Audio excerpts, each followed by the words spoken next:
Today we'll be talking about the transgender movement and the two trans women running for Miss Universe.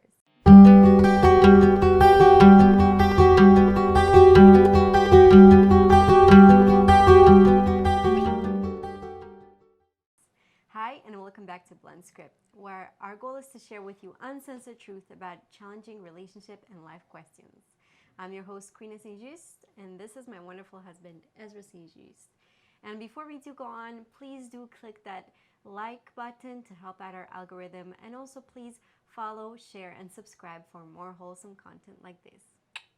All right, so before we go on through with our theme, we're gonna do another icebreaker sequence.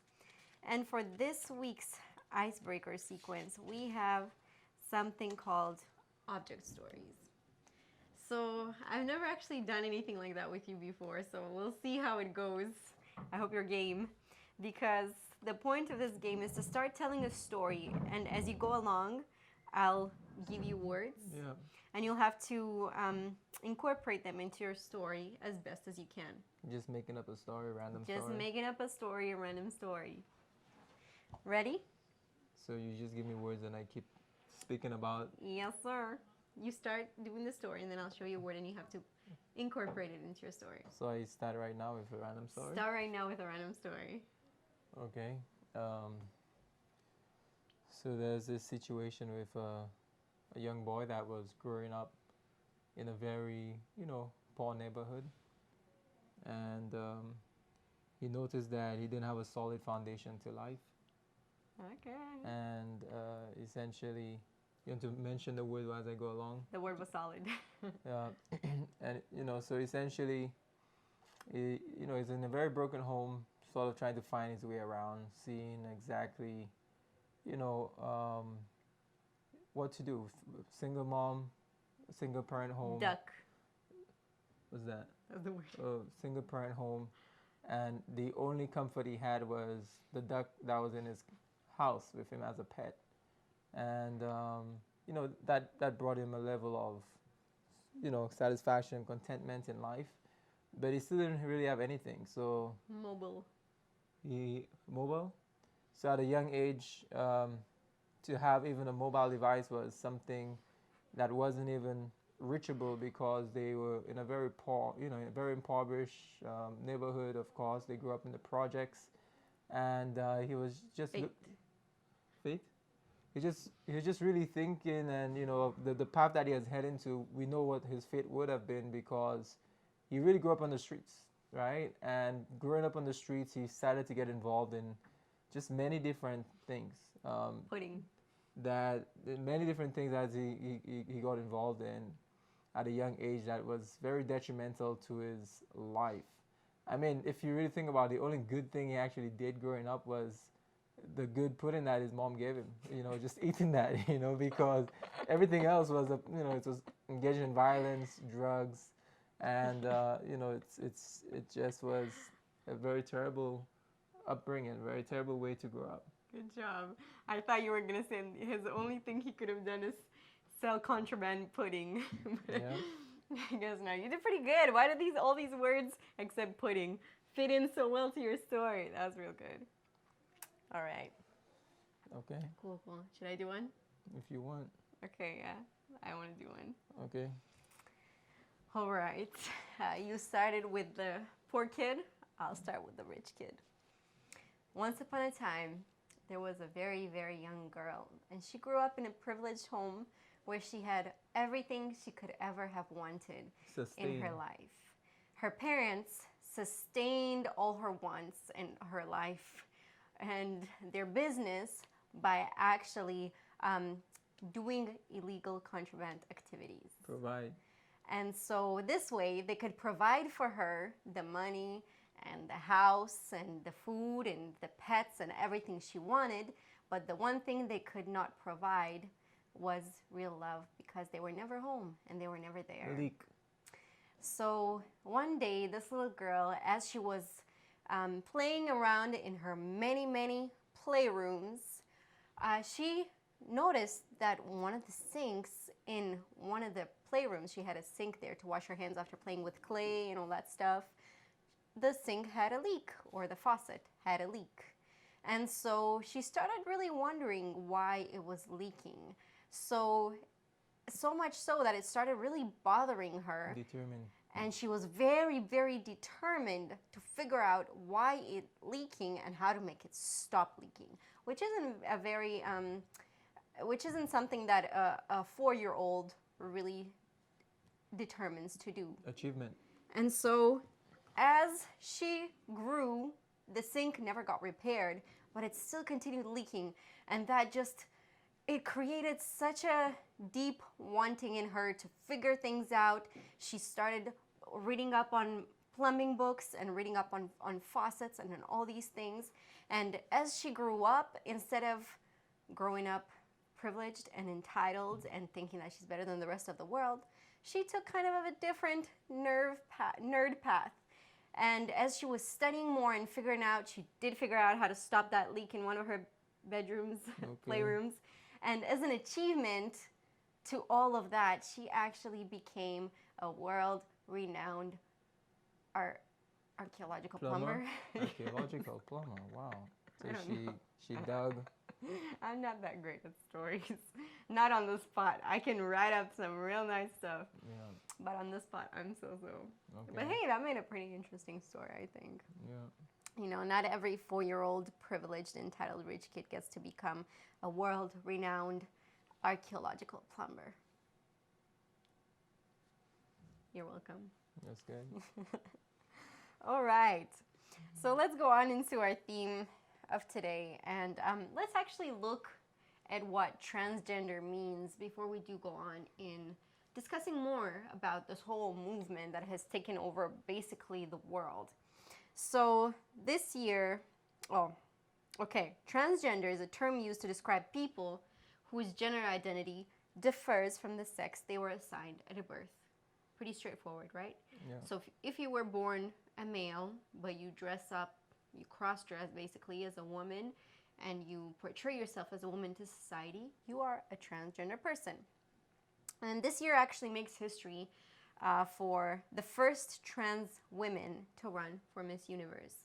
It's Miss Portugal, Marina Machete, and Miss Netherlands, Ricky Collet. They didn't change his name at least to Rochelle, maybe? Well, maybe that was to them. I mean, makes things easier, right? It's unisex, but hey. Maybe it is. That's it. Anyways, yeah. So let's actually watch the clip of them running for Miss Universe.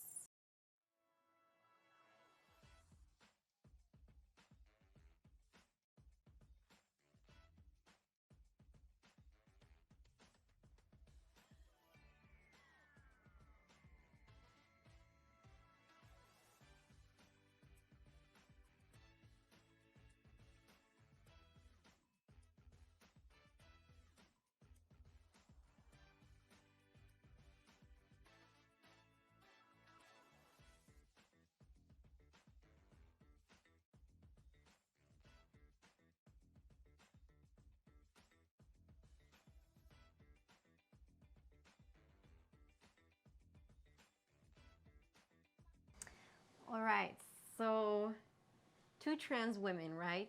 Yeah. They're both in their 20s, and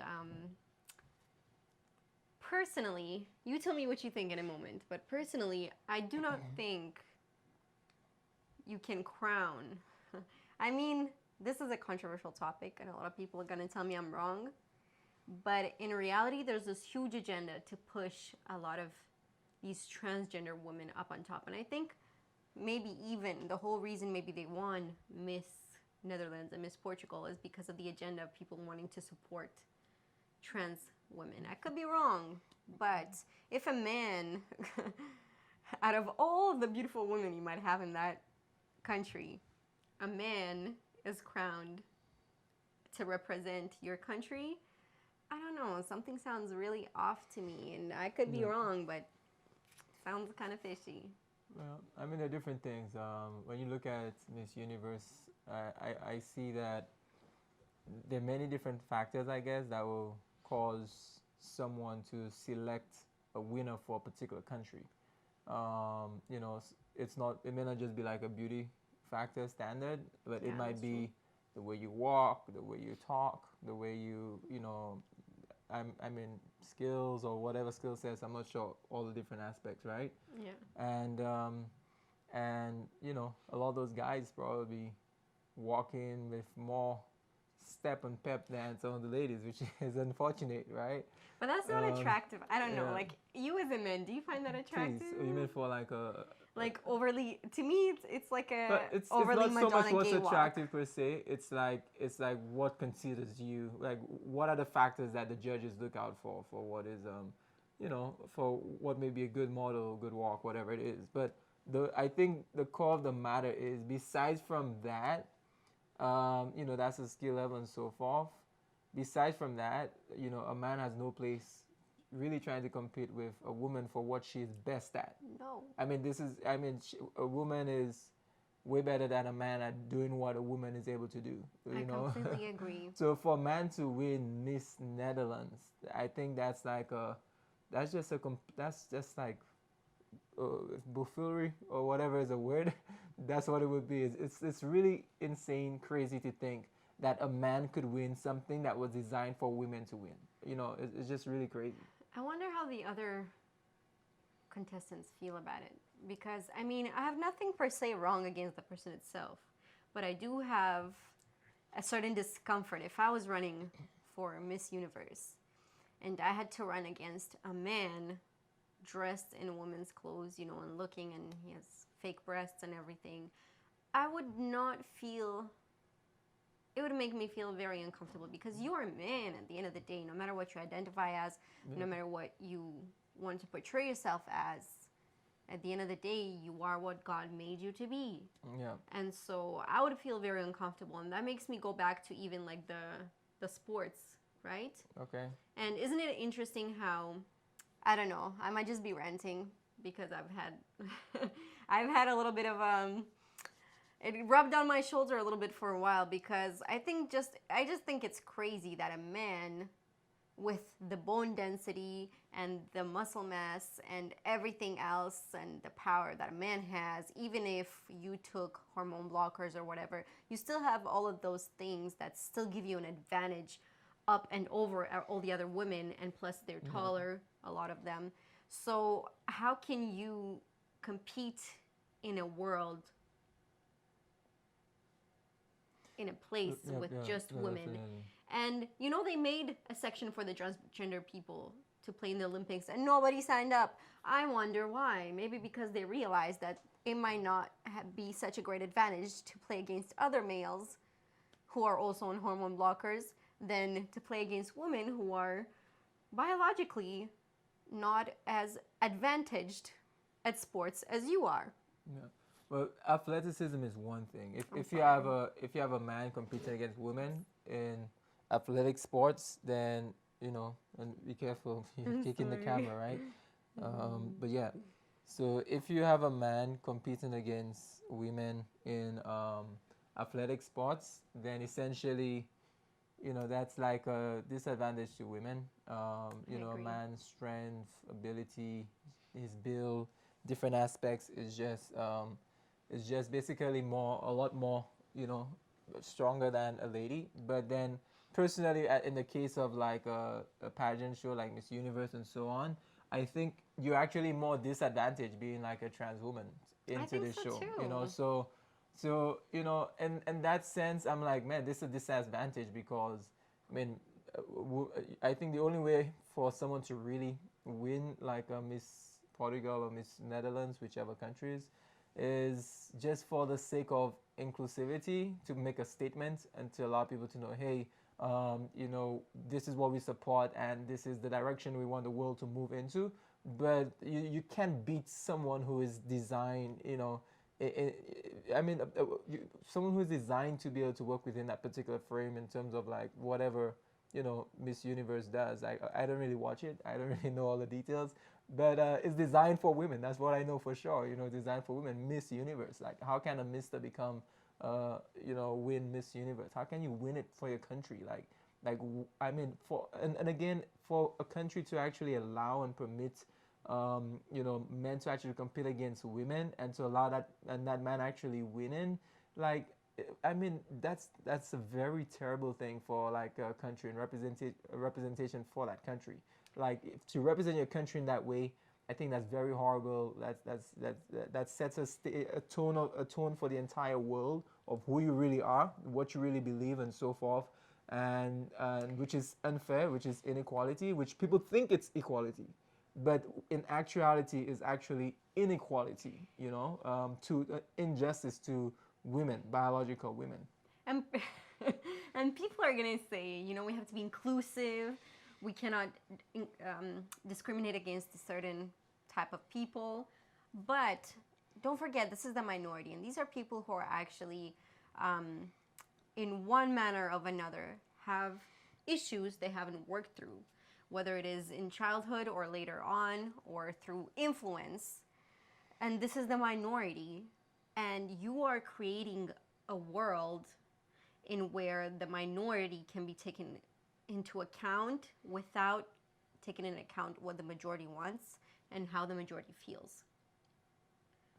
And to me, that's just crazy, because majority of the women, I don't know, to me that really just puts down womanhood. If you dressed as a man, if you are a man dressed as a woman and you go out there and you compete against women to try and, I don't know, I don't know why it keeps seeming like misogyny to me, because you're like, oh, I'm a man and I can be a woman better than you, so I'm gonna be a woman better than you and I'm gonna win Miss Universe. Yeah. To me, it's just foolishness, and it puts down womanhood, and it's very disrespectful to me as a woman, I feel like. And I have nothing against the person itself, but if you try and take my womanhood from me and make it redefine womanhood to fit into someone who's not a woman, portraying to be a woman, and redefine it to be that, I don't want my womanhood to be someone portraying womanhood. My womanhood is what I'm born with, is what I was given. It's my God-given gift, and I want to cherish it and have it the way I'm supposed to have it, not what is now defined as a portrayal of womanhood. That's not what womanhood is. Womanhood is womanhood. No portrayal of nothing. We're not actors here. We are what we are, and I want to be able to have what I have without it having to be this act just because the minority feels discriminated against, so we have to accommodate them. Yeah.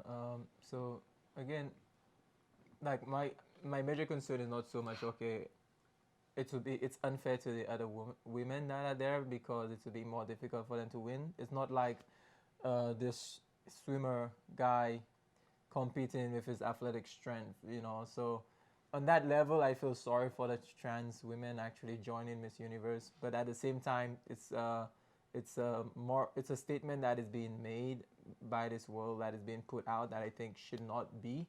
But at the same time, it's almost like a woman wanting to compete against other male bodybuilders, and I feel like she'll be extremely disadvantaged for even wanting to do that, right? So that's how I feel like in that situation. So if you had like a trans man trying to compete against other men in muscle building, it just wouldn't work. That's just not how you built. But at the same time, someone doing that would really be just for the sake of inclusivity, making a statement, which would be unfair. Like literally, those are unfair things. It's unequal. It's not equal ground. So just definitely. Most people think, oh, we need equality for all, but this is actually That's promoting not inequality, if you think about it, because we doing something towards women, against Talk biological about it, women, man. where we're not being fair with them. And one of the dangers I would say in that would be, if I'm a contestant of Miss Universe, and I'll never be. I'm not a woman. But let's say if I was to put myself in that shoe, if I was to be a lady, hypothetically speaking, of course, because I can't, I'll never be able to be one. I was born a man, and this is who I am. However, if I was to hypothetically be a woman, just thinking about it, then I would feel very threatened as well to have a trans woman that I know definitely is a dude, in the changing rooms while I'm putting on a bikini, which I wouldn't even be wearing anyways. Anyways, it doesn't matter. But It's hypothetical. whilst I'm changing clothes and doing all those things, then I'll feel very uneasy with another like a dude right next to me, right? So a lot of things to be considered, for those ladies. But it's a dude who identifies as a woman. Yeah, well, it still doesn't matter because you you have a certain biological makeup that impacts just different aspects. And I mean, if someone even haven't had bosom surgery too, then actually seeing that in front of you as a lady, I think that could be even extra threatening as well, in that sense. Yeah. But and I think in our strive to protect this discriminated against community, we forget and by no to way protect our women. promoting bosom surgery for anyone. Many studies showing how dangerous that is, and you can't even reverse it. A lot of people become, causes a lot of health problems, actually, even later suicidal on, as a which is result not of things talked like about. that, which is not being talked about much. But yeah, go ahead. Yeah. So I was saying, what was I saying? I don't know. Wow. Oh yes, because we forget to protect our own women. And I mean, like, especially like going into the bathrooms and stuff, that's a huge question. And I think if you're going to be like that, I mean, sure, trans women must also be protected. I understand that because some of them, I don't know how often this happens, but I've heard them being afraid of going into a man's bathroom and then them getting beat upon or things like that, okay, what's the percentage of that ever being done? That's true, but then they bring the argument that was the percentage of a trans woman going into the bathroom and them taking advantage of a woman happening. That's a very small percentage. I think the easiest thing is either to have like one Separate restroom, one person use at a time, or you have 3 bathrooms. 3 bathrooms, one so the for transgender community can feel if comfortable, their community, but also the women can feel comfortable and not have to go against what they feel and against their comfortability just to accommodate another type of people. Yeah, if your trans community is very passionate and loving, then why not have you all in one bathroom and do what you got to do? I'm not sure if you need a urinal or not, but whatever you need, like let's put that in there some might, so you some can might be not. able to utilize that. Do they use urinals? And I'm sure They haven't had bottom surgery. I don't know how it works, I guess they have they extend the urethra and if they make, I don't know, if they make, like, if a woman converts into a man, I guess they extend the urethra or something. I was thinking of men becoming women. I didn't even think. So, but anyways, Math that's equations. whatever the biology is, set it up for them, because again, I believe we still have to be considerate of people, even if it's a choice that I personally do not agree with, and I believe that is also against, like, a man taking on the natural use of a woman is, I believe, is against biblical principles. It's not something that God desires for us, and I think even biologically it goes against nature. So that alone should give us common sense to be able to know what is right, what is wrong. But yeah, we're not really going to talk about it in this video, but I do want to mention that there have been very many documentaries and researchers and trans people coming out in saying how many health problems doing the sex reverse surgery actually causes you when you're constantly going to be going through health problems going forward. And of course, because we're trying to go against nature, 1, and 2, it's not like we even have it perfected, but it's something completely new. But even if it was perfected, you're still going against your anatomy and human nature, what the body is made to be like. And when you mess with that, it does not go around so well. So you're constantly going to have all kind of health issues and health problems stemming from this, which is not very talked about. And it's actually very promoted to be able to do bottom surgery, reverse sex surgery, do it because this, and you're going to be much more happy, and you're going to be this. And then the other side of what reality is actually like is very it's very shunned, and there's like a veil put over it to not be able to show what it is, but it's very dangerous and it is very real, all of the repercussions that doing the surgery can actually cause on you and your body. You're never going to be the same again, and not in the good way, in the bad way, obviously. All right. So that's that on that part. But also, there's something now that's been going on for a while, and it's not a new topic. And I'm sure you've heard about it too. It's the drag queen story time. Have you heard about it? in um in school, elementary schools. Yes, I think it's at libraries as well, um, mostly. So where they have drag queens commit. Um, well, it's called Drag Queen Story Hour, and it's an event where drag queens read stories to children in schools, libraries, and other community spaces. And the events are usually 45 minutes long and are designed for children ages 3 to 8. The ripe young age where you're most impressionable. And according to them, they do that to be able to raise awareness of gender diversity, promote self acceptance, which I don't know how that promotes self acceptance to a child if a child doesn't But even know who it's he is actually yet. what people think it's you accept yourself because you identify as this, but it's actually denying yourself. If you think about it, people think, oh, self-acceptance. If I identify, if I'm a biological man, but I identify as a woman, then to embrace that womanhood that I identify as is self-acceptance. But it's actually self-denial. You're denying who you are and who you were created to be. I And so it agree. And you put actually, on a yeah, show and you put on clothes and you act your whole life and you're never yeah. able to be your true self. And that should never be affirmed in any young kid. Very Never. true. It's also supposed to build empathy, give kids confidence to express themselves, and develop creativity in personal expression. And if you look about it, I mean, look at this. Why won't kids love this? It's basically a person dressed up. Look at her. She's got unicorns and It's a arc-en-ciel he. and fancy plastic hair that looks like just straight out of a cartoon. Why wouldn't children love this? It's like what they see on TV. It's dress up. To them, it's like some of them even, they're like clowns. You dress up and then you look interesting, you look a certain kind of way, and it's fun for children. And I can understand that. Like look at this. This is theater. So there's definitely a reason why they go on to do this with children who are 3 to 8 years old, because that's when they're most impressionable. And also, children who are a little bit older, they already know the difference between right and wrong and what should be and what should not be. So there's a specific reason why they're going after children so young.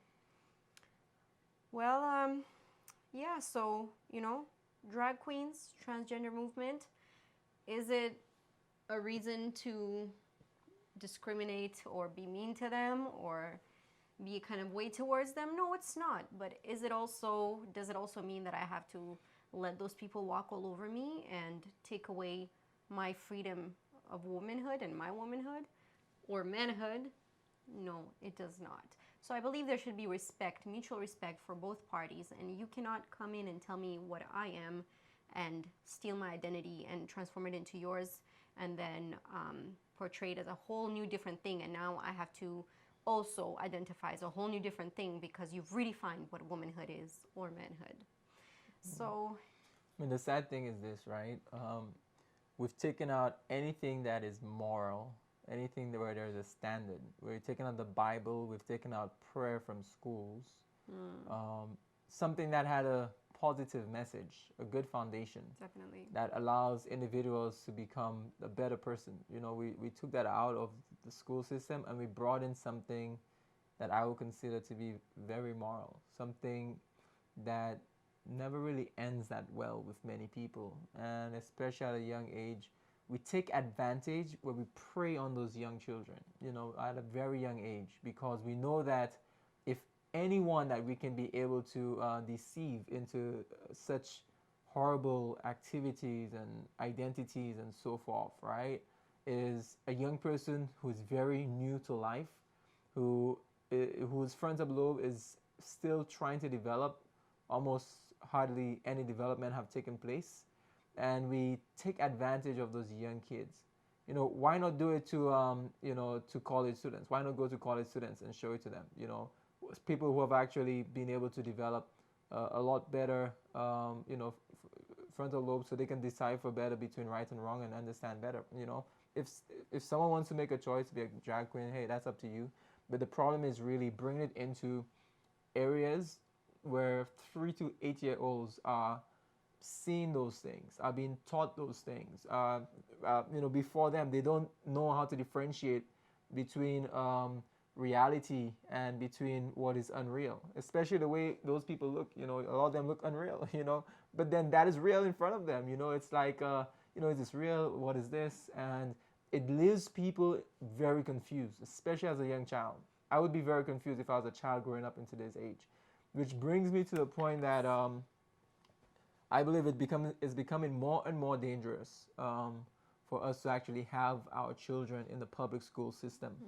And if the public schools are permitting and pushing this agenda amongst many other very terrible agendas, then it's becoming a lot more unsafe. I think as parents, as individuals who have children, I would think twice. I would consider homeschooling my child as much as I'm able to. If you're unable to homeschool, look for a private school that teaches Christian principles. Whether you're Christian or not, I believe historically we've always seen the value in Christian principles as, for in the upbringing of our kids. It teaches them not to steal. It teaches them not to enter into violent activities and gangs. It teaches them not to lie. I mean, who wouldn't want their children to grow up on those powerful foundational principles? So the public school system is becoming a lot more dangerous, a lot more immoral, and just an entire hub location that makes it very scary to actually send any child into. Yes, it's definitely very true. So on that note, be very careful with your children, but also be very careful with yourselves, and be respectful, but also make sure you are being respected. And all right, that's a wrap for today, my dear friends. My question for y'all is, do you think that transgender women should be equal to or looked upon as real women? Why or why not? And vice versa with transgender men. Leave your comments down below. I would love to see what you guys have to think about that. And even if you're for it, I still would love to see your point of view. And if you're against it, I would also very much love to see where you are coming from and what your thoughts and opinions are on this subject. All right, don't forget to like, follow, subscribe, share, and all that good stuff for more wholesome content like this. Toodles!